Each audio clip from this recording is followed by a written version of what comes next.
Overthinking is when your mind gets stuck. You think about the same things repeatedly. It's like a wheel spinning in the mud, going nowhere and getting you stuck. This constant thinking often leads to worry. You start to imagine all the things that could go wrong.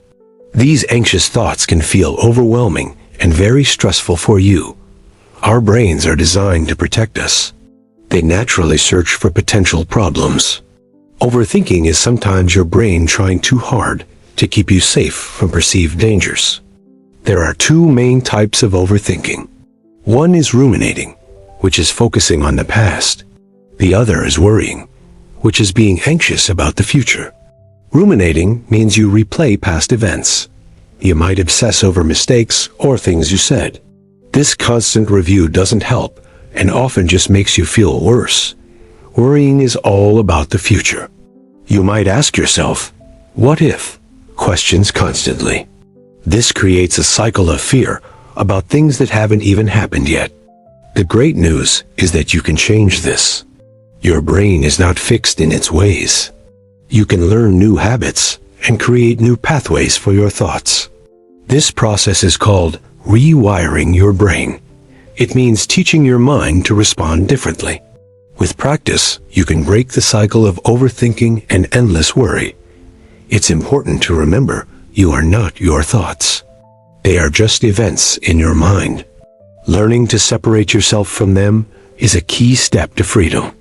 Overthinking can steal your joy. It stops you from enjoying the present moment. You're too busy in your head to see the good things happening right now. Let's look at the brain. A part called the amygdala acts like an alarm system. In overthinkers, this alarm can be too sensitive, triggering constant fear and anxiety. Another part, the prefrontal cortex, helps with problem solving. When you overthink, this part gets stuck in a loop, analyzing a problem without ever finding a solution.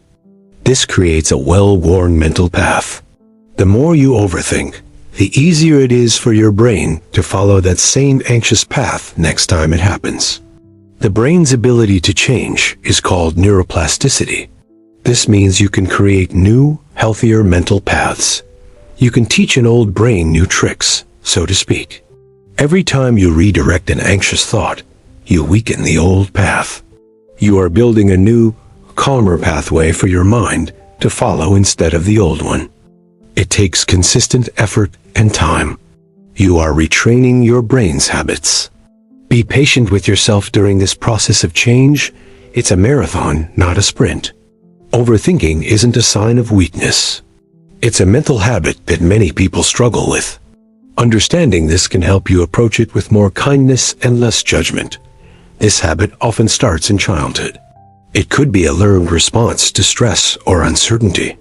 Knowing the root can sometimes help you to understand your triggers.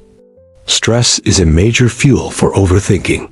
When you're stressed, your brain's alarm system is on high alert, making it much easier to fall into anxious thought loops. Lack of sleep also makes it worse. A tired brain has less control over its thoughts. That's why worries can feel so much bigger and scarier at night. The goal is not to have an empty mind. That is impossible. The goal is to manage your thoughts instead of letting your thoughts manage and control you. You want to become the observer of your thoughts. Watch them come and go without getting caught up in their drama. This is a skill you can learn. This mental training builds resilience. You become better at handling life's uncertainties. You trust that you can manage challenges without endlessly worrying about every single one. Your brain believes what you tell it most often. If you constantly feed it worry, it will learn to be anxious. You can learn to feed it peace. So, let's begin the practical steps. These are the tools you can use to start rewiring your brain and calming your mind, starting from right this moment. The first step is awareness. You have to notice when you are overthinking. Catch yourself in the act of spinning that wheel in your mind without any judgment. What are the signs? Your heart might race. You might feel tense in your shoulders or neck. Your breathing might become shallow. These are physical clues for you. Emotionally, you might feel irritable or sad. You could feel drained of all your energy. Overthinking is exhausting work for your brain and also for your body. A common trigger is uncertainty.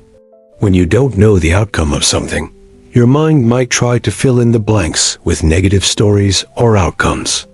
Another trigger is criticism.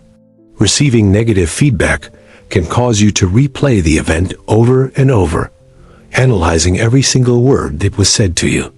When you notice these signs, just label it. Say to yourself, "Okay, I am overthinking right now." This simple acknowledgement can break the spell of the thought loop. Don't fight the thoughts.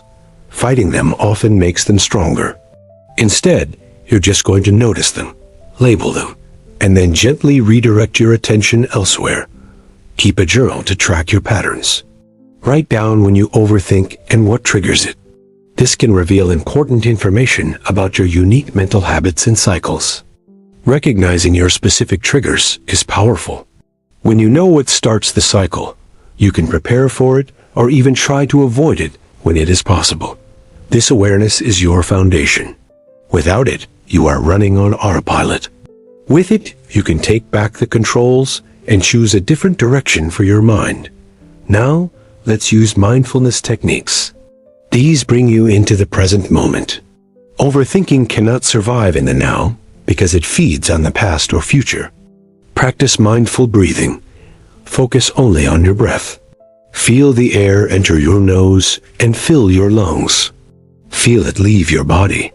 It is that simple. When your mind wanders, and it will, just gently guide it back to your breath. Don't get frustrated. Each time you guide it back, you are strengthening your focus. Try the 5-4-3-2-1 grounding technique. Name 5 things you can see, then 4 things you can feel, then 3 things you can hear, bringing you back. Continue with 2 things you can smell, and finally, 1 thing you can taste. This technique forces your brain to focus on your immediate surroundings, not your thoughts. Go for a mindful walk outside. Pay attention to the feeling of your feet on the ground. Notice the sounds of the birds or the feeling of the wind. Engage your senses in any activity. When you wash dishes, feel the warm water and soap. Smell the clean scent. This turns a chore into a meditation. The present moment is your safe harbor. Your anxious thoughts are about what might be. Your regrets are about what's. The now is what's actually real. Mindfulness is not about being calm all the time. It's about being aware of what is happening, whether it is calm or stormy, without being swept away. You are practicing being an anchor in the storm of your thoughts. You acknowledge the storm, but you don't let it pull you out to the sea. This skill gets stronger with daily practice. Even just 5 minutes a day can make a huge difference in your ability to manage anxious thoughts over the long term. Think of it like exercising a muscle. The more you work your awareness muscle, the more powerful it will become in your daily life and routine. These techniques interrupt the overthinking cycle. They create a pause. In that pause, you have the power to choose a different, more constructive thought or action. This pause is your moment of power. It's where you stop being a victim of your thoughts and start becoming the master of your own mind and destiny. Mindfulness connects your mind and body. It reminds you that you are more than just the thoughts in your head. You have a whole body and senses. Next, let's challenge your thoughts. Overthinking is often filled with negative, untrue ideas. You can learn to question them instead of just accepting them as facts. This is a core part of cognitive behavioral therapy, or CBT. It's a proven method for changing negative thought patterns that cause you distress and daily anxiety. When you have an anxious thought, ask yourself, is this thought 100% true? Often, you will find that it is an opinion or a fear, not a fact. Then, ask yourself for evidence. What evidence do I have that this thought is true? What evidence do I have that this thought is not actually true? Consider a more balanced perspective. What is a less scary, more realistic way to look at this situation? Try to find a middle ground not just the worst-case scenario. Ask, what is the worst that could happen? And if it did, could I handle it? Usually, you'll realize that you are stronger than you think you are. You can also ask what you would tell a friend. We often give better, kinder advice to our friends than we do to ourselves. Be your own friend. This process is called cognitive restructuring. You are actively restructuring or rebuilding the way you think about a situation to make it more accurate and less scary. Write your thoughts down. Create 2 columns. In one, write the anxious thought. In the other, write a more balanced, rational response to that thought. This written exercise makes the process more concrete. It takes the jumbled thoughts out of your head and puts them on paper where you can examine them clearly. For example, the thought might be, I will fail my presentation. The balanced thought could be, I am prepared. I might be nervous, but I can do it. You are not lying to yourself. You are correcting the distortions that your anxious mind creates. You are replacing exaggerated fears with more realistic assessments of reality. This practice helps you develop a healthier inner voice. Over time, this questioning process becomes more automatic. Your brain learns to challenge negativity on its own accord. Remember that feelings are not facts. Just because you feel anxious, it doesn't mean something bad is definitely going to happen. Acknowledge the feeling without believing the story. This technique starves your anxiety of its power source, your belief. When you stop believing every anxious thought, the anxiety starts to lose its grip on you. Be careful of thinking in absolutes. Words like always, never, or everything are often red flags for distorted, all-or-nothing thinking that is not based in reality. When you hear yourself using these words, pause. Ask yourself if it's really true that you always mess up or that things never work out for you. This self-correction is a powerful skill. It empowers you to take control of your own narrative. You get to decide how to interpret the events in your life. This isn't about ignoring real problems. It's about seeing them clearly, without the extra layer of fear and catastrophe that overthinking adds on top of everything. By challenging your thoughts, you're not just managing anxiety. You are building self-trust and confidence. You learn to rely on your own rational mind again. Now let's talk about behavior. Sometimes the best way to get out of your head is to get into your body and take some form of direct action. Action is the enemy of overthinking. When you are busy doing something, your mind has less space to worry and ruminate about things that are bothering you. If you're overthinking a decision, give yourself a deadline. Say, I will think about this for 10 minutes, and then I will make a choice and move on. Schedule a worry time. Set aside 15 minutes each day to let yourself worry. When anxious thoughts pop up outside this time, tell them you'll deal with them later. This contains the worry. It teaches your brain that there is a specific time and place for it, so it doesn't have to intrude on your entire day. Engage in physical activity. Exercise is one of the best ways to stop overthinking. It releases endorphins, which are natural mood boosters, and it focuses your mind. It doesn't have to be intense. A simple walk, some stretching, or dancing to your favorite music can be enough to shift your mental state and outlook. Get absorbed in a hobby. Do something you love that requires your full attention.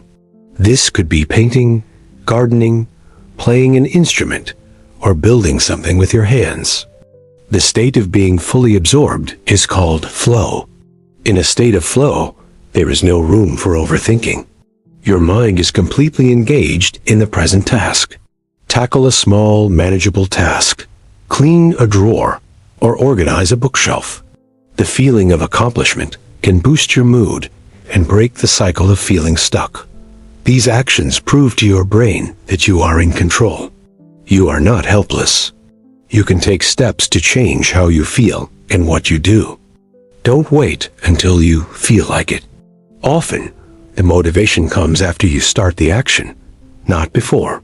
Take the first small step even if it feels hard.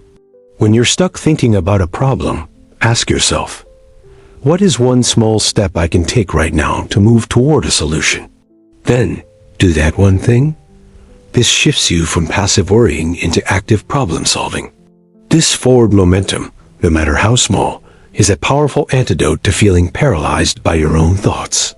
Your behavior and your thoughts are linked. By changing what you do, you can directly influence how you think and feel. Use your actions as a tool for change. Let's consider your lifestyle. Healthy habits create a strong foundation for a calm mind. Good sleep, nutrition, and exercise are essential for mental well-being and clarity. Prioritize your sleep. A well-rested brain is less likely to fall into anxious patterns. Create a calming bedtime routine to prepare your mind for a peaceful rest. Pay attention to your diet. Certain foods can affect your mood. A balanced diet helps regulate your energy and brain function, making you more resilient to daily stress. Practice self-compassion. Treat yourself with the same kindness you would offer a good friend. You are human, and it's okay to struggle sometimes. Don't beat yourself up. Self-criticism is fuel for overthinking. When you make a mistake, learn from it instead of replaying it endlessly. Replace the inner critic with a kinder, more supportive voice. Build a strong support system. Talk to trusted friends or family about what you're experiencing. Sharing your worries can make them feel much less heavy and lonely. Sometimes professional help is needed. A therapist can provide you with tools and strategies tailored specifically to you. There is no shame in seeking support for yourself. Limit your exposure to news and social media. Constant negative information can increase anxiety and provide more material for your brain to overthink and worry about. Building a calmer mind is a long-term project. It's about creating a lifestyle that supports mental peace rather than just using tricks when you feel anxious. Every healthy choice you make is a vote for a calmer you. These small, daily actions add up over time to create significant and lasting positive change. So let's review our journey. We've learned that overthinking is a common mental habit. It's a loop of rumination about the past and worry about the future. You can rewire your brain. Through awareness, you can learn to catch yourself in the act. Through mindfulness, you can ground yourself firmly in the present moment. You can challenge your thoughts. By questioning their validity, you take away their power. You can replace fear-based stories with more balanced and realistic perspectives.